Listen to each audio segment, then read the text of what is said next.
Welcome to the Orbital Studio. Today, we're going to learn more about pre-purge flow force.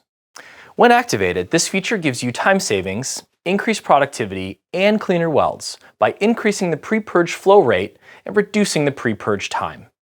Let's take a look at how to activate this on the power supply. In the pre-purge section of a weld procedure, turn flow force on by moving the toggle switch. You'll now notice two new values appear: flow force time and flow force flow rate. Both are adjustable.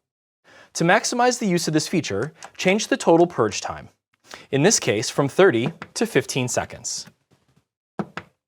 Notice that the flow force time is automatically 2 seconds lower than the total purge time, to ensure that the higher flow of purge gas does not disrupt the weld chamber and returns to a normal flow rate prior to arc initiation. Finally, increase the flow force flow rate, in this case to 45 CFH. To create a higher volume of gas flow during the pre-purge process. Once you're finished, press Quick Save and select Yes to save the values to the program. To learn more about this and our other features and products, please visit our website. Thanks for watching.